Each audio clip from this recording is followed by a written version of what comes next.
ഒരു പക്ഷേ എനിക്ക് തോന്നുന്ന ഒരു 10 കൊല്ലം മുമ്പ് നമ്മുടെ ഈ ഇസ്ലാഹി പ്രബോധനത്തെ, തൗഹീദി പ്രബോധനത്തെ നമ്മൾ എടുത്ത് ചിന്തിക്കുകയാണെങ്കിൽ എനിക്ക് തോന്നുന്നത് നമ്മൾ എന്ത് ഇസ്ലാമിക പ്രബോധന പ്രവർത്തനങ്ങൾ നടക്കുകയാണെങ്കിലും അതിൻ്റെ യഥാർത്ഥ കേൾക്കേണ്ടവരെ കേൾപ്പിക്കാതിരിക്കാൻ പറ്റുന്ന ഒരു സാഹചര്യം സമൂഹത്തിൽ ഉണ്ടായിരുന്നു. ഇപ്പോൾ ഒരു പ്രദേശത്ത് പരിപാടിക്കാണെങ്കിൽ ആ പള്ളിക്കത്തെ ഉസ്താദുമാരും ആൾക്കാരും അന്നത്തെ വെള്ളിയാഴ്ച അനൗൺസ് ചെയ്യുന്ന ഇവിടെ പ്രോഗ്രാമുണ്ട്, ആരോ വഴിക്ക് പോകരുത് എന്ന് പറയും.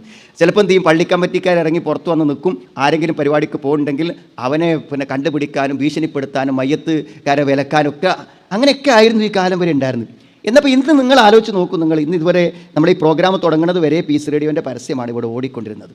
അതായത് ലക്ഷക്കണക്കിന് ആളുകൾ, പ്രത്യേകിച്ചും രാവിലെ 6 മണി മുതൽ 8 മണി വരെ ലൈവിലൊക്കെ കമൻറ്റുകൾ അയക്കുന്ന, അതിനോട് പ്രതികരിക്കുന്ന ആളുകളുടെ പ്രതികരണങ്ങൾ നോക്കിയാൽ നമുക്ക് മനസ്സിലാവും അത് ആരാണ് സുഹൃത്തുക്കളെ.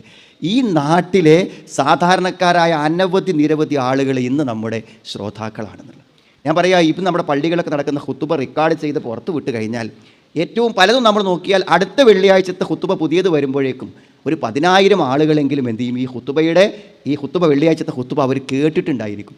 ഇത്രമാത്രം ആളുകൾ ഇത് കേൾക്കാനും കാണാനും തുടങ്ങുന്ന ഒരു സാഹചര്യം നിലനിൽക്കുന്നത് കൊണ്ട് ഇന്ന് നമുക്ക് ഇത്തരം പരിപാടികൾക്ക് കുറച്ച് ആവേശവും പ്രതീക്ഷയുമുണ്ട്. കാരണം ഇതിപ്പോൾ നമ്മൾ ആളുകൾ വന്നു തുടങ്ങണം. ഇപ്പോൾ ആളുകൾ വന്ന് ഹോളുകൾ നിറയുന്നൊരവസ്ഥയിലേക്ക് സാഹചര്യങ്ങൾ കുറഞ്ഞ സമയം കൊണ്ട് തന്നെ വരുന്നു. പക്ഷേ ഇത് തുടങ്ങുന്ന സമയത്ത്, നമ്മൾ ആരംഭിക്കുന്ന സമയത്ത് ഇനിയിപ്പോൾ ആരുമില്ലെങ്കിൽ പോലും നമ്മൾക്ക് ധൈര്യമായി പ്രബോധന പ്രവർത്തനം തുടങ്ങാൻ പറ്റുമെന്ന് വെച്ചാൽ നമ്മുടെ മുന്നിൽ കാണുന്നതിനേക്കാളും ശ്രോതാക്കൾ എവിടെയുണ്ട്, നമ്മുടെ ലൈവ് കേൾക്കാൻ പുറത്ത് നിൽക്കുന്നു എന്നുള്ളതാണ് യാഥാർത്ഥ്യം. മാത്രമല്ല, ഈ പ്രഭാഷണങ്ങളുടെയൊക്കെ മർമ്മഭാഗങ്ങൾ ചെറിയ ചെറിയ ഷോട്ടുകളായി, ക്ലിപ്പുകളായി അത് പുറത്തിറങ്ങി ലക്ഷക്കണക്കിന് ആളുകൾ ഷെയർ ചെയ്ത് കേൾക്കുന്ന സാഹചര്യമുണ്ട്. അതുകൊണ്ട് നമ്മുടെ പ്രവർത്തനങ്ങൾക്കും അധ്വാനങ്ങൾക്കും ഏറ്റവും ഫലം കിട്ടുന്ന നല്ലൊരു കാലഘട്ടങ്ങളിൽ ഒരു മിനിറ്റ് പോലും നഷ്ടപ്പെടുത്താതെ നമ്മുടെ ഫോണുകളും സോഷ്യൽ മീഡിയയും നമ്മുടെ സംഘടനാ ശേഷിയും ഒക്കെ ഉപയോഗിച്ച് തൗഹീദിൻ്റെ ഈ സത്യത ജനങ്ങൾക്ക് വെളിവാക്കി കൊടുക്കാനുള്ള ഇത്തരം നല്ല നല്ല അവസരങ്ങളെ വിനിയോഗിക്കുക എന്നത് തന്നെയാണ് നമ്മുടെ വിസ്ഡം ഇസ്ലാമിക് ഓർഗനൈസേഷൻ ഇത്തരത്തിലുള്ള പ്രോഗ്രാമുകൾ സംഘടിപ്പിക്കുന്നതിന് പിന്നിലുള്ള ഏറ്റവും പ്രധാനപ്പെട്ട കാര്യം.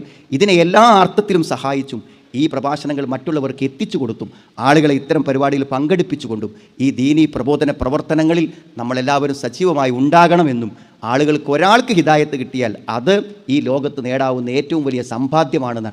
പണ്ട് ആ ഭാഗ്യം പണ്ഡിതന്മാർക്കും പ്രസംഗകന്മാർക്കും പരിമിതമായെങ്കിൽ ഇന്ന് അവരെക്കാളും ആ പ്രതിഫലത്തിന് അവകാശപ്പെട്ടവർ ഒരുപക്ഷെ സോഷ്യൽ മീഡിയ കൈകാര്യം ചെയ്യുന്നവരായിരിക്കും എന്നാണ് ഞാൻ വിചാരിക്കുന്നത്. കാരണം ഒരു പ്രഭാഷകന് പ്രസംഗിക്കാൻ കഴിയും, പക്ഷേ ആ പ്രസംഗം ആളുകളെ കേൾപ്പിക്കുന്നിടത്ത് നമ്മുടെ സാധാരണക്കാർ വെറുതെ ഒരു വാട്സപ്പ് ഗ്രൂപ്പ് ഉണ്ടാക്കി ഫോർവേഡ് ചെയ്യാനുള്ള വിവരേ ഫോണിലുള്ളൂ. എന്നാൽ പോലും അവർ ചെയ്യുന്ന മഹത്തായ സേവനങ്ങൾ നമുക്ക് ആലോചിക്കാൻ പറ്റാത്തതാണ്. ഈ കഴിഞ്ഞ ദിവസം വളരെ സാധാരണക്കാരൻ, അയാൾ പറയുന്നത് എത്ര മില്യൺ കണക്കിന് ആളുകളാണ് അയാൾ ഫോർവേഡ് ചെയ്യുന്നത്, കാണുന്നത് എന്ന് എന്നോട് നേരിട്ട് പറയുകയുണ്ടായി.